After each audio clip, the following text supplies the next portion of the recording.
Un honor, un gusto muy grande para mí estar aquí con ustedes, ver rostros ya conocidos y qué alegre, y rostros nuevos, también qué alegre conocer rostros nuevos.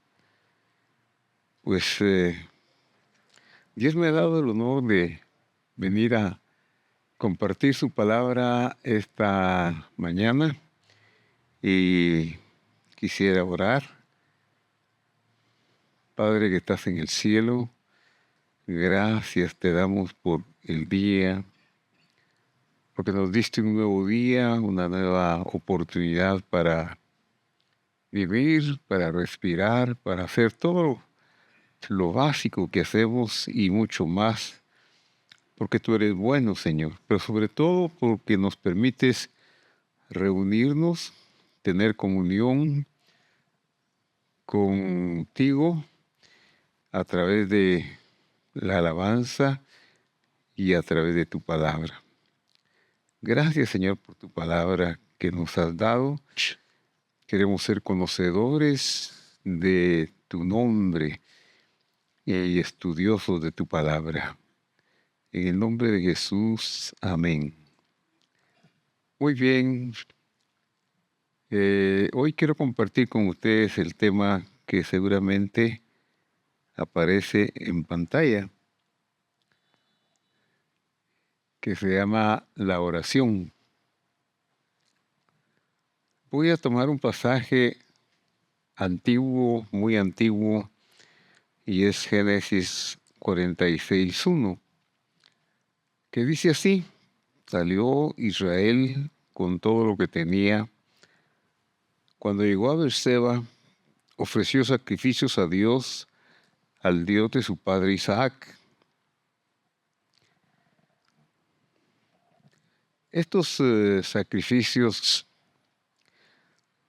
no es otra cosa más que una oración, porque en el tiempo de Jacob todavía no se ofrecían sacrificios por el pecado.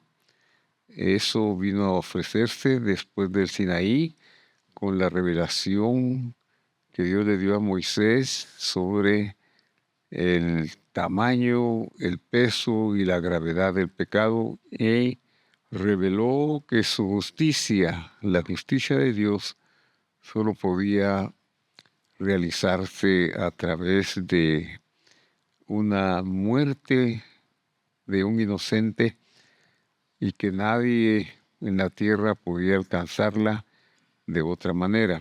Y esto no era sino un anticipo, una didáctica para enseñarnos que un día vendría el mismo Dios a portar los pecados del mundo y a pagar la deuda que el pecado había dejado. Pero antes de eso, entonces, tenemos los sacrificios u ofrendas de paz, que son como gratitud. Y eso es lo que hizo Jacob al llegar a Beerseba. Y hemos aprendido que la palabra hebrea oración, más que una petición, significa una reflexión. De hecho, el sustantivo oración es tefilá y el verbo es leipalel. Ambos tienen una misma raíz, que es palal. ¿Qué es la raíz de tanto oración como el acto de orar? Pues curiosamente y asombrosamente, la raíz palal significa examinarse, hacer un juicio, pero no hacer un juicio del prójimo, del otro, sino hacer un juicio de nosotros sobre nosotros mismos. Y de hecho, el verbo orar significaría entonces: me voy a enjuiciar a mí mismo. Y en el caso de Jacob, lo que sucedió es que Jacob iba para Egipto Él había tenido muchas salidas o una salida anterior de la tierra de Israel y fue a la casa de sus parientes en Harán, pero fue obligado por las circunstancias y por la autoridad de su madre, con la bendición de su padre Isaac, y allá tardó bastante tiempo y regresó cuando Dios le dijo que regresara. Pero ahora él no quiere irse de la tierra de Israel. ¿Por qué? Porque ahí está la promesa de que sería bendecida su descendencia y la descendencia de su descendencia, y ahí sería multiplicada. Y entonces ahora las circunstancias de nuevo lo obligan. Usted sabe que si hay un peligro, es obvio que yo trate de evitarlo. Si hay un peligro inminente, pues puedo recurrir o a cambiarme de lugar, o a cambiarme de país, o a cambiarme de posición, etcétera, porque es un mandamiento que hay innato en nosotros, el amor a la vida, y eso nos lo puso Dios. Y aquí Jacob se ve obligado por el hecho de que hay un hambre. Ya han pasado 2 años donde no ha llovido y por lo tanto no ha habido una cosecha. No hay comida, ni para él ni para los animales. Entonces él tiene que enviar a Egipto. Pero hay una tragedia familiar que ha sucedido, y es que Jacob, 22 años antes, perdió a su hijo José. Sus hijos, con engaño, le hicieron creer que José había sido despedazado por las fieras en el bosque, en el monte, y le presentaron las ropas ensangrentadas.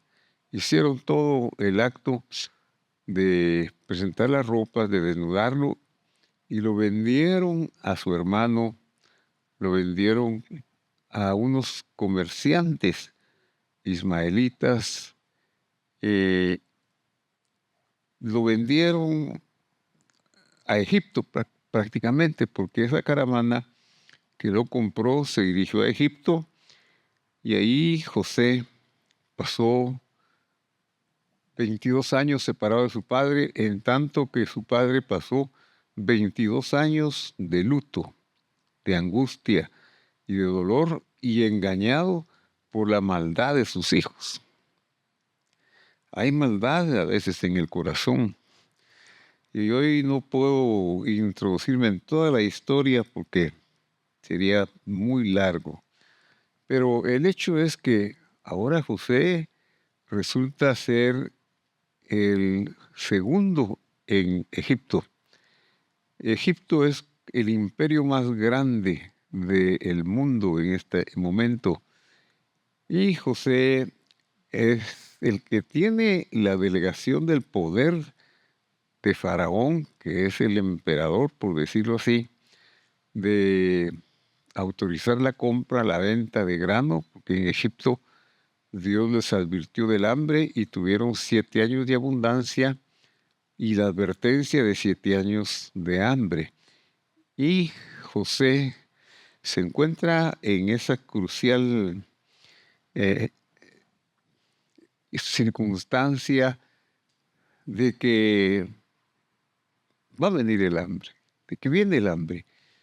Y después de muchas peripecias, manda a revelarle a su padre que él está a cargo de todo en Egipto y que él lo puede sustentar porque faltan 5 años de hambre. Jacob no les cree y no les cree, pero cuando ve ciertas señales, finalmente acepta que José, su hijo, está en Egipto, y entonces sube a su familia a los carros y, usando los vehículos de aquel tiempo, caballos, mulas, lo que sea, entonces se dirige hacia Egipto. Pero ¿será que está haciendo lo correcto?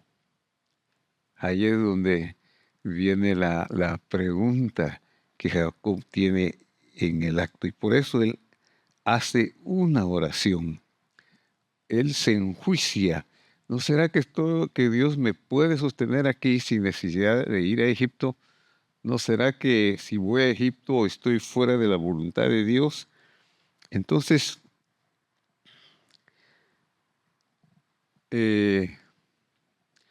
lo pregunta y lo medita mucho porque Egipto, el nombre, Misraim, Egipto, significa un lugar cerrado, fronteras y limitaciones. Y tal vez él ya percibía, porque su abuelo Abraham había recibido la indicación de Dios de que su descendencia sería esclava por 400 años en tierra extraña.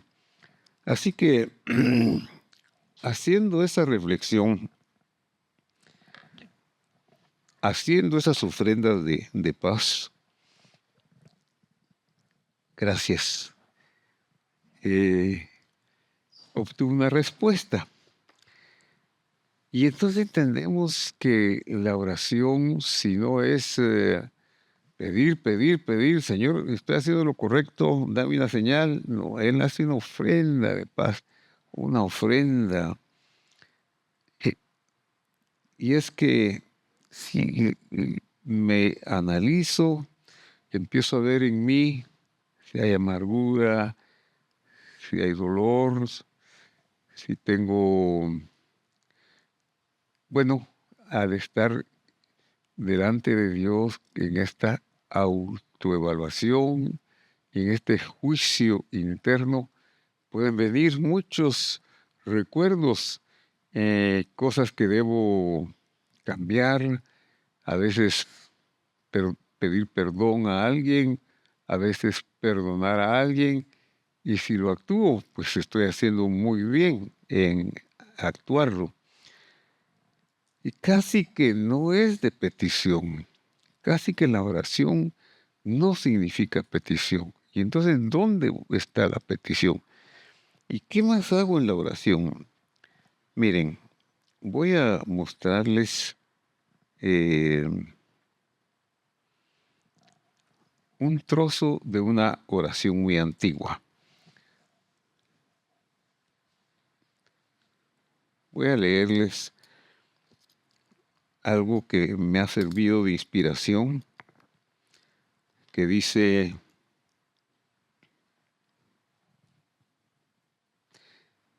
y aun si nuestras bocas se llenasen de himnos como el mar, imagínese eso, nuestras lenguas de cantos jubilosos como la multitud de sus olas, y nuestros labios de alabanzas como la expansión del firmamento, aun si nuestros ojos brillasen como el sol y la luna, y nuestras manos se extendiesen como las águilas de los cielos, y nuestros pies fuesen tan veloces como los ciervos, aun así, no te agradeceríamos lo suficiente, oh eterno Dios nuestro, ni podríamos bendecir tu nombre, Rey nuestro, ni por una de los, y mire esto, de los millares, de miríadas, de miles, de la multitud de miríadas, de 10,000 de veces de favores, de milagros y portento que tú has hecho por nosotros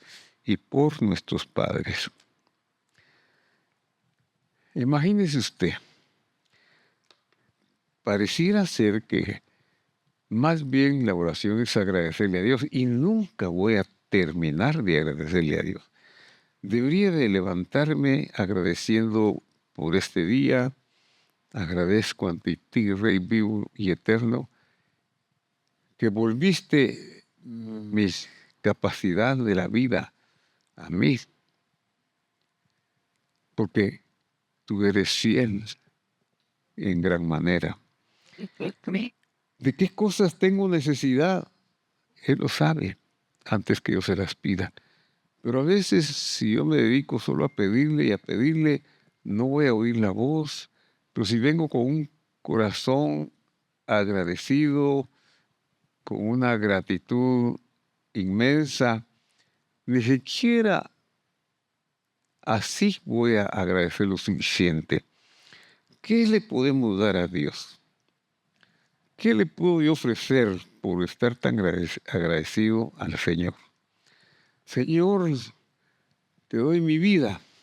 Eso es un poquito tonto, ¿verdad? ¿Por qué? Porque la vida me la dio Él. Te doy mi corazón. Pues si mi corazón, Él me lo dio. Te doy mi fuerza, la fuerza que yo pueda tener, que no es nada comparada con la de Él, ¿verdad? Él me la dio. Entonces, no hay nada que yo le pueda dar. Te doy mi servicio. Me va a hacer beneficio a mí. Te doy esto, te doy cualquier cosa que pensemos decirle a Dios. No es como que lo vamos a impresionar. Alguien dijo, ¿quieres hacer reír a Dios? Sí, ¿cómo? Cuéntale tus planes. Entonces, Jacob hace esa reflexión, hace esos sacrificios, agradecido por su hijo José, que está en Egipto, porque van todos sus hijos con él, sus nietos, las mujeres de sus hijos y toda su progenie para preservarse del hambre, así como sus ganados. Y entonces Dios le habló en visiones de la noche. Dios habla al corazón por medio de visiones de la noche, sueños, o por mensajeros humanos. A veces un mensajero humano se viste de médico, a veces se viste de medicina, los enviados de Dios, los ángeles de Dios, y le hacen un beneficio. A veces se visten de empleadores o a veces se visten de atormentadores que también nos guían y nos dirigen a buscar a Dios. Y le habló Dios a Israel y le dijo, Jacob, Jacob. Y él respondió, aquí estoy, o heme aquí. Y entonces Dios le dijo, yo soy el Dios de tu padre. Yo soy Dios. La palabra utilizada aquí es una palabra, yo soy el poderoso que creó el cielo y la tierra, el poderoso, el que tiene un amor entrañable, porque la palabra Dios está en plural y pareciera incluir todos los atributos de la bondad y de la misericordia. Así que Dios habla con bondad y misericordia. No temas defender a Egipto. Él tenía miedo de ir a Egipto. Estaré dando mal paso porque Egipto no debo ir, no sé si debo ir, no sé si debo hacer esto.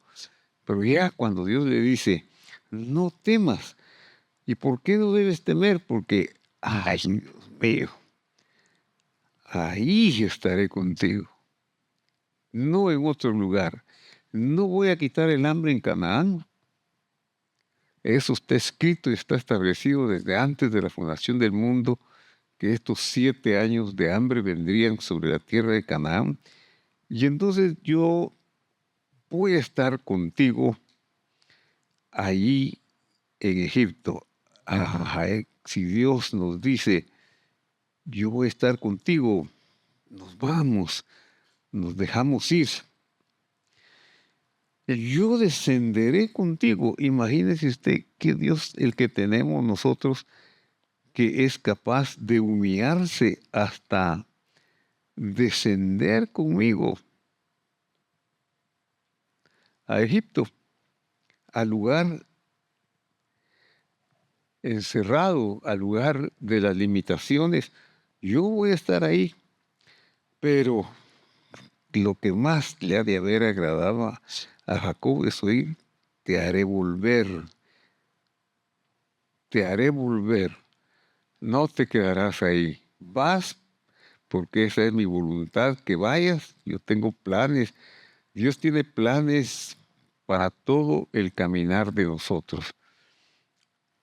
No hay nada que esté fuera de lo previsto por Él. Así que si nosotros oramos y hacemos ese análisis interno, si nos enjuiciamos nosotros a nosotros mismos y mantenemos un corazón sensible ante el Señor, todas las cosas nos van a resultar para bien. Vamos a decir, esto es para bien, esto es para bien, aunque sea amargo, aunque sea dulce, o sea del sabor que sea.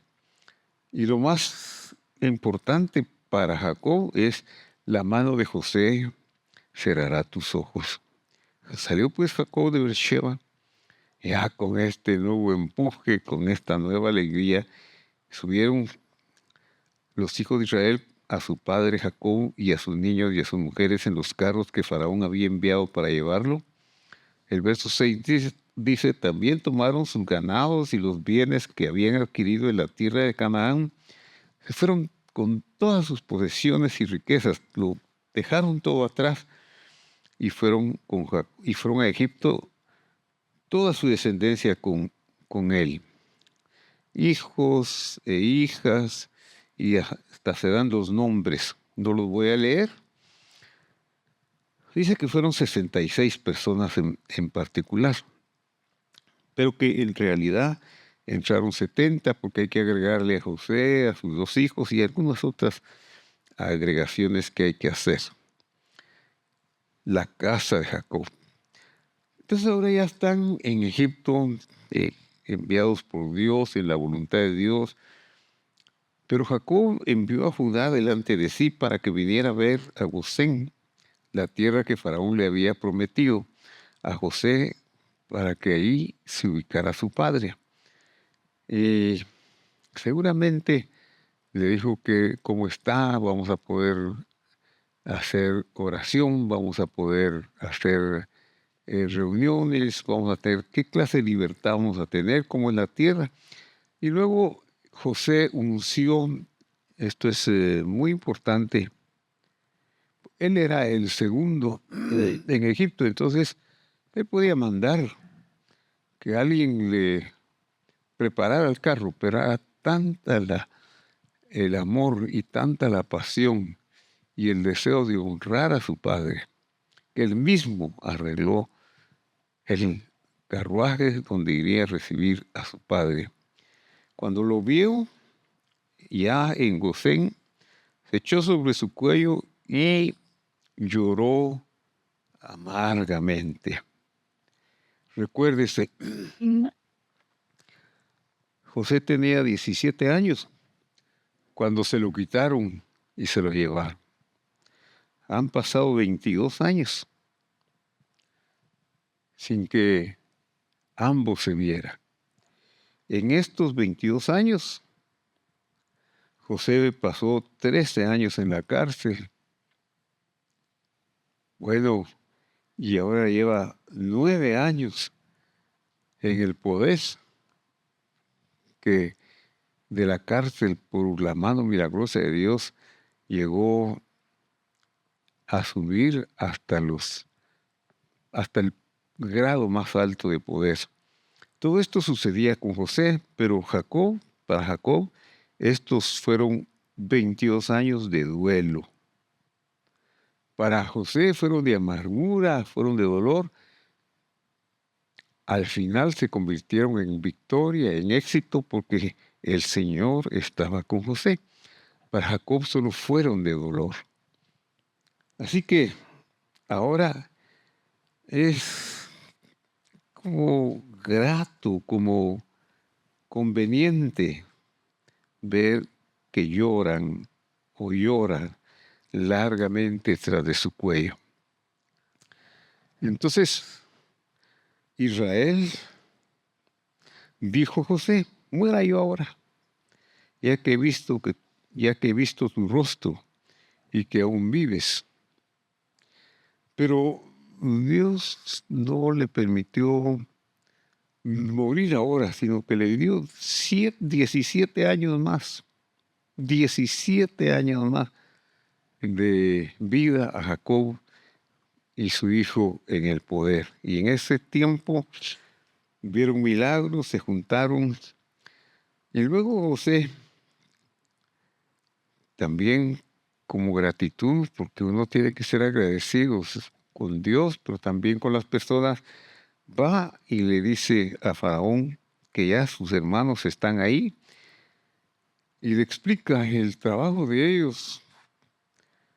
Es que son hombres pastores de ovejas, ganaderos, y han traído sus vacas y todo lo que tenían, pero las ovejas, las vacas, dice que era abominación para los egipcios.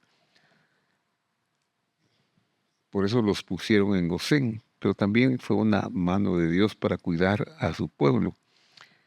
Y entonces cuando les pregunta a Faraón cuál es tu oficio, José los instruye cómo deben contestar para que habiten en la tierra de Gosén, porque para los egipcios es abominación todo pastor.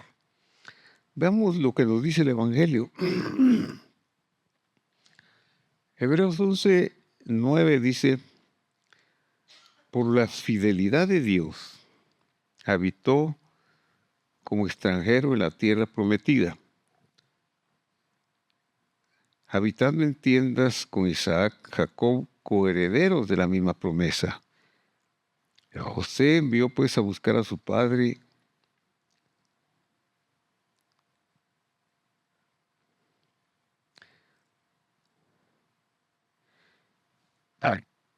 Hechos repite la misma historia, y a toda su familia en número de 75 personas. Y así descendió Jacob a Egipto, lo dice Hechos 7:15, donde murió él y también nuestros padres. Muy bien, esta es la historia que nos relata el Génesis sobre José, una historia llena de emociones, de tristezas, de dolor y de intervención divina. Nosotros, al igual que los patriarcas, vivimos en un mundo donde a veces hay 7 años de hambre, a veces no son tantos, pero que padecemos sufrimiento. Y de pronto nos vemos obligados a hacer cosas que tal vez no habíamos pensado hacer. Emprender un nuevo oficio, emprender un nuevo negocio, un nuevo camino, y nos da temor hacerlo porque decimos, ¿será que Dios va a estar conmigo? ¿Será que Él se agradará de que yo haga esto?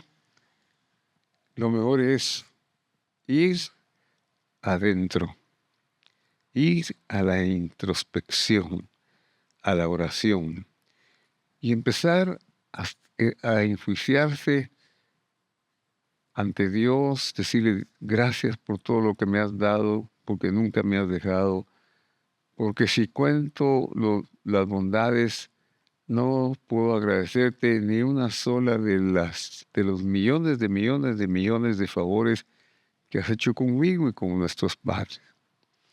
Para que usted y yo estemos aquí presentes en este día, nosotros venimos de un padre y de una madre, pero ellos vienen igualmente de un padre y una madre, es decir, tenemos abuelos, 4 abuelos, pero tenemos 8 bisabuelos, 16 tatarabuelos, 32 trastabuelos, y así dice que en 300 años ha habido más o menos 3,000 personas involucradas que se casaron, que dieron a luz, y como resultado de esos casamientos desde hace 300 años, de esos engendramientos, estamos aquí presentes. ¿Qué si no es un milagro eso? Dígame si no eh, tuvieron cualquiera de nuestras generaciones hace 200 años una guerra que enfrentar, un hambre que sufrir, una peste de la cual huir. Dígame si no pasaron esas penas, pero uno solo de ellos que hubiera faltado en nuestros antepasados bastaría para que ninguno de nosotros estuviera aquí. Con uno solo. Estaría otra persona, pero no yo. Eso quiere decir que Dios nos conoció y que quiso que naciéramos y que viniéramos a este mundo. Y eso se ve en un ejemplo pequeño de 300 años. ¿Y qué tal será hace 800 años? Bueno, saber cuántos miles de personas involucradas tuvieron que ser cuidadas por Dios. Algunos lo han de haber sabido e intencionalmente le pidieron, y algunos tal vez sin pedir, sin saberlo, ignorantemente no se lo pidieron, pero Dios nos había puesto a nosotros el ojo para que viviéramos. Entonces hoy quiero cerrar con una reflexión, pidiéndole que usted también reflexione conmigo y cierre sus ojos. Y esta reflexión es: gracias, Señor, porque estoy aquí. Gracias porque me has dado la vida, porque estoy viviendo este tiempo. Estoy viviendo en el mejor momento de la vida, de la existencia, de la humanidad. No me han faltado luchas, no me han faltado quebrantos y momentos en que he creído que tú me habías abandonado y no sabía qué hacer, pero hoy al volver mi vista hacia atrás, me doy cuenta que nunca me soltaste, ni a mí, ni a mis padres. Yo en ignorancia anduve muchos años, mucho tiempo, y de repente conocí tu revelación, conocí tu amor tan grande, y cuando supe que tú mismo te involucrarías en mi salvación, en mi redención, que provendría de tu mismo sacrificio, que sacrificarías aún de tu creación una gran parte de seres que fueron creados con amor por ti, pero me amaste más a mí, de tal manera que ellos murieron para mostrarme que sin derramamiento de sangre no hay perdón de pecados. Y eso era para que un día tú tomaras la sangre humana,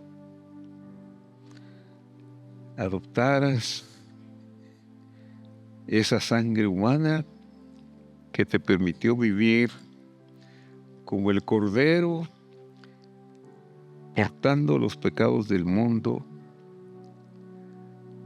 y a pesar de que portabas la herencia de la sangre transmitida por una virgen, tu naturaleza siguió siendo infalible, divina y sin pecado. Pero sí vinieron tentaciones a ti, como está escrito, fuiste tentado en todo, sin pecado.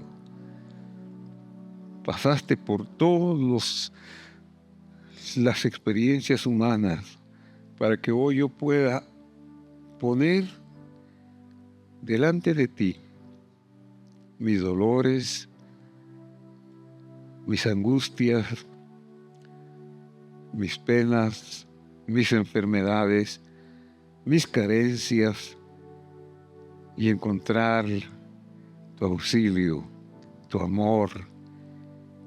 Y por eso, gracias por un mañana mejor.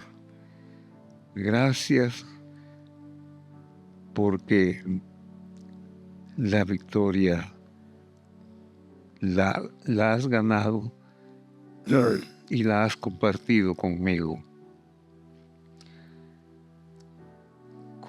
¿Cómo pagarte? ¿Con qué pagaremos tu inmenso amor? No tengo con qué pagarte. Solo quiero decirte gracias porque me has sanado. Dígalo conmigo, que me has libertado, por el trabajo que me has dado, por la inteligencia para hacer las cosas, las habilidades, los dones con que me has bendecido.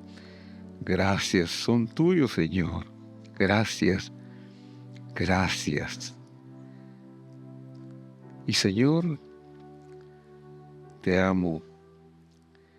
Y como muestra de mi amor, lo que puedo hacer es, además de agradecerte, vivir en tu voluntad, en tus mandamientos, para poder vivir una vida abundante.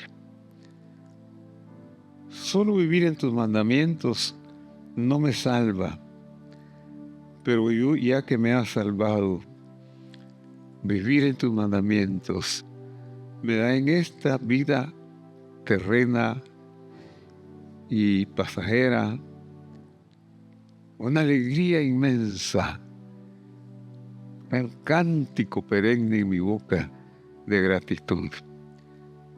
Gracias, Señor, porque tu fidelidad, Lord, es para siempre. Como dice el Salmo 136, tu bondad es para siempre, tu bondad es para siempre. Gracias porque retienes tu ira sobre mis fallas y tu sacrificio sigue siendo tu intercesión por mí, según en el ministerio, según el orden de Melquisedec. Gracias, Señor, en el nombre de Jesús. Amén y amén.